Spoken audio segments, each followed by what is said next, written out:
नागपुर शहर में शुक्रवार के दिन शहर कांग्रेस अध्यक्ष और पश्चिम नागपुर के विधायक विकास ठाकरे द्वारा जल्द होने जा रहे नागपुर महानगर पालिका चुनाव में कांग्रेस पार्टी की तैयारियों के बारे में जानकारी दी गई। प्रेस वार्ता के दौरान विकास ठाकरे ने बताया है कि कांग्रेस ने जिला चुनाव समिति का गठन किया, जिसमें इस साल होने वाले चुनाव में कांग्रेस पार्टी मेरिट के बेसिस पर उम्मीदवारों को टिकट देगी। आगे जानकारी देते हुए ठाकरे ने कहा कि जिस कांग्रेस कार्यकर्ता ने जनता की सेवा जमीनी तौर पर की होगी और जनता के लिए न्याय हेतु आंदोलन में सहभागी हुए हो, ऐसे उम्मीदवारों का चयन कर उन्हीं कार्यकर्ताओं को टिकट दी जाएगी। यह घोषणा विकास ठाकरे द्वारा की गई। आपल्याला माहित आहे की महानगरपालिकेचा कार्यकाळ संपल्यानंतर प्रशासक हे जवळपास 3 वर्षापर्यंत आहे आणि या 3 वर्षाच्या काळात नागपूर शहराचे काय हाल झाले हे सगळ्यांना माहित आहे। तर मी आज काँग्रेस काय करणार आहे या संदर्भात बोलतो आणि 2 दिवसानंतर प्रशासकाचा कार्यकाळ कसा होता आणि त्याच्यामुळे कशी अराजकता माझे याच्यावर सांगणार आहे। पण आज संघटनेच्या बाबतीत काँग्रेस कमिटीने एक निवडणूक समिती बनवली आहे। त्या समितीमध्ये खासदार किंवा लोकसभेचे उमेदवार, आमदार किंवा विधानसभेचे उमेदवार, फ्रंटल ऑर्गनायझेशनचे सर्व पदाधिकारी अशी एक जिल्हा निवड समिती आहे। त्यामध्ये रणजित कांबळेजी हे निरीक्षक म्हणून प्रदेश काँग्रेसने नेमलेले आहे। आता आमची लवकरच या आठवड्यात बैठक होऊन आम्ही निवडणुकीला सामोरे कसे जायचे याचा पूर्ण लेखाजोखा बनवणार आहे। दुसरं, या निवडणुकीमध्ये जसं नागपूर शहरात अनेक निवडणुका झाल्या आणि तिकीट वाटपाच्या वेळेस रस्साखिच्ची व्हायची, हा त्याचा, परंतु यावर मेरिटवर आम्ही तिकीट देणार आहे। या तिकीट देण्यासाठी आमचा एक फॉर्म्युला आहे। जसे एका प्रभागात 60 बूथ येतात आणि आम्हाला 4 उमेदवार द्यायचे आहे, तर या 4 उमेदवारांनी काय काम करावं, तर मला वाटते की एका प्रभागामध्ये जितके आमचे उमेदवार तिकीट मागत असेल त्यांनी 60 बूथवर 900 लोकांची कार्यकारिणी, एका बूथवर 15 लोकांची टीम बनवणं जरुरी आहे। बूथ अध्यक्ष आणि पदाधिकारी, आणि त्यानंतर आम्ही या 900 लोकांना 4 उमेदवारांचे नाव मागणार आहोत। जर हे लोक 4 उमेदवारांचे नाव देण्यास सक्षम नसले किंवा वाद असला तर आम्ही त्या 900 लोकांमध्ये मतदान घेऊ। जर एका प्रभागात 12 उमेदवार असेल तर 900 जे पदाधिकारी आहे बूथ लेवलचे, त्यांचा कल कोणाच्या बाजूनी आहे हे जाणून आम्ही यावेळेस तिकीट वाटपाचा मापदंड ठरवणार आहोत। आणि ही सगळी प्रक्रिया झाल्यावर जिल्हा निवड समिती प्रदेश निवड समितीकडे पाठवेल आणि आमचा प्रयत्न राहील की नागपुरातल्या तिकिटा नागपुरातच वाटल्या जाव्यात। ज्या भागात, ज्या प्रभागात जी समीकरणं आहे, 15-15 बूथच्या माध्यमातून एक उमेदवार देण्यात यावा, सगळं समीकरण पाहावं। त्या उमेदवारांनी गेल्या 5 वर्षाच्या काळात आणि नंतर 3 वर्षाच्या प्रशासकीय काळात किती जनतेच्या आंदोलनामध्ये सहभाग घेतला, महानगरपालिकेशी संबंधित जे आंदोलन चालत असेल किंवा जनतेच्या समस्या सोडवण्यासाठी त्याचा सहभाग किती होता, पक्षाच्या किती कार्यक्रमांमध्ये, आंदोलनांमध्ये व इतर कार्यक्रमांमध्ये तो सहभागी झाला होता, आंदोलन करत असताना त्याच्यावर काही गुन्हे वगैरे दाखल आहेत काय, तर या सगळ्या बाबीचा विचार करून यावेळेस उमेदवाराला तिकीट देणार आहेत। आणि ही तिकीट देताना ज्या उमेदवाराला आम्ही तिकीट देऊ त्याची जबाबदारी राहील की 5 वर्ष तो जिंको किंवा हारो, त्याला पक्षाने तिकीट दिली आहे. पक्षासाठी तो 5 वर्षाचा नगरसेवक आहे.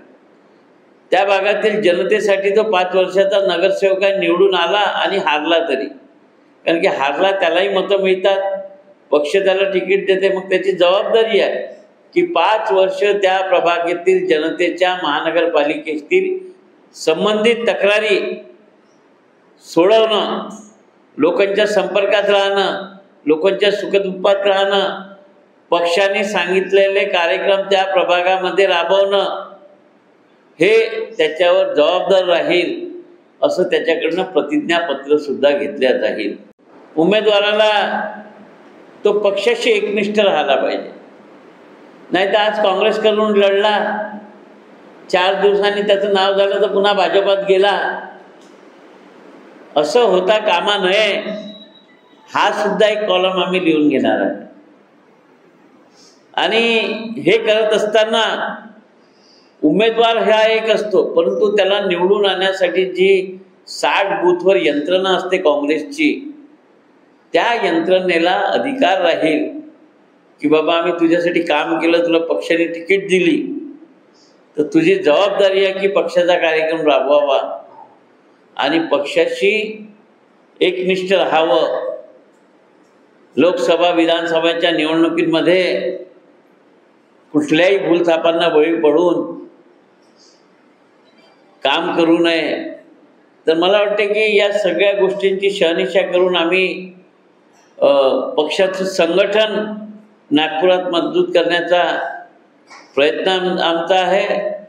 आपण पाहता की ऑल इंडिया लेवलवर संघटन सृजन अभियान होऊन झालं आणि जिल्हाध्यक्ष निवडीसाठी त्या भागात जाऊन लोकांचं मत घेण्यात येत आहे.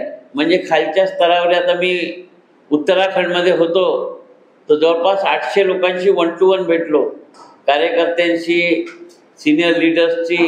11 लोक दावेदार होते. तर ही प्रक्रिया जी ऑल इंडिया लेवलवर चालू झाली आहे, आम्ही नागपूर शहर काँग्रेस कमिटीतर्फे उमेदवार निवडीची प्रक्रिया सुद्धा अशा पद्धतीने व्हावी जे पक्षासाठी खालच्या स्तरावर काम करतात, लोकांमध्ये राहतात, त्यांच्या माध्यमातून उमेदवार यावा, ना कि विकास ठाकरे के नज़दीक का है तो दे दो या कोई नेता के नज़दीक का है तो दे दो.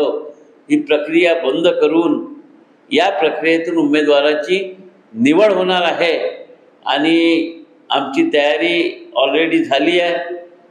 आम्हाला आमच्या विरोधी पक्षाला प्रश्न विचारायचे की तुमच्या जवळ 15 वर्ष सरकार होतं, केंद्रात आहे, राज्यात आहे, महानगरपालिकेत, तर नागपुरातले प्रॉब्लेम संपले का? नागपुरात कोणाच्या घरात पाणी शिरत नाही का? नागपुरातल्या गटर लाईन चौक नाही आहे का? नागपुरात पाणी पुरवठा बरोबर आहे का? मोकाट कुत्रे बंद झाले का? माकडांचा त्रास बंद झाला का? रस्त्यावरचे खड्डे बुजले का? कचऱ्याचे ढिगारे नष्ट झाले का? बस वाहतूक बरोबर आहे का? स्ट्रीट लाईट चालू आहे का? तर नागपूरची जनता ही विचार करेल की हे आपले प्रॉब्लेम तर तसेचे तसे आहे. मग हे प्रॉब्लेम असे असताना तर का आम्ही म्युझिकल फाउंटन पाहायला जाऊ बंद झालेला 350 कोटीचा? तर असे सगळे प्रश्न घेऊन आम्ही जनतेसमोर जाणार आहोत आणि 2 दिवसानंतर महानगरपालिका आणि शहरातले अधिकारी या शहरात कशी अराजकता माजवण्याचा प्रयत्न करत आहे याबद्दल 2 दिवसानंतर मी तुमच्याशी चर्चा करेन. म्हणून मला वाटते की जे लोक जनतेपर्यंत पोहोचतात, सामान्य जनतेच्या सुखदुःखात असतात, आपल्या बूथवर लोकांचे प्रॉब्लेम्स काय ते ऐकतात, अशा लोकांना ताकद देण्याचं काम, त्यांचे कामं, त्यांच्या माध्यमातूनच कामं आमच्याकडे ते सोडवण्याचं काम आम्हाला करायचं आहे. म्हणून ही पद्धत आम्ही अवलंबली आहे. ही प्रांताध्यक्ष आमचे सपकाळ साहेब आले होते, त्यांच्यासमोरही आम्ही हे आता बोलून दाखवलं आणि त्यांचीसुद्धा या प्रक्रियेला मान्यता होती. तर मला वाटतं की ही प्रक्रिया राबवली तर एक सामान्य कार्यकर्त्यामध्ये जे पक्षासाठी धावतात आणि एका बूथवर जर 1200-1500 मतं असतील, त्याच्यातनं 60% मतदान झालं तर 600 मतं होतात. त्या लोकांच्या समस्या ऐकण्यासाठी तो आमचा बूथचा अध्यक्ष, ती बूथची 15 लोकांची कमिटी ही त्याच्या संपर्कात असली पाहिजे ना. शेवटी राजकीय पक्ष आम्ही विरोधात जरी असलो तरी त्या कुठल्या माणसाचं अडलेलं काम करून देण्याची जबाबदारी आमची आहे. जर आमच्या उमेदवाराला 5,000 मतं मिळाले असेल आणि दुसरा 5,200 निवडून आला असेल तर त्या 5,000 मतं मिळालेल्या माणसांनी घरी बसू नये, त्यांनी ज्यांनी मतदान दिलं त्यांचं काम करावं, हा उद्देश त्याच्या मागचा आहे. 151 जागांना लढण्याची पूर्ण आहे काँग्रेसची आणि आमच्या 151 तिकीटसाठी 1500 लोकांचे अर्ज आहे.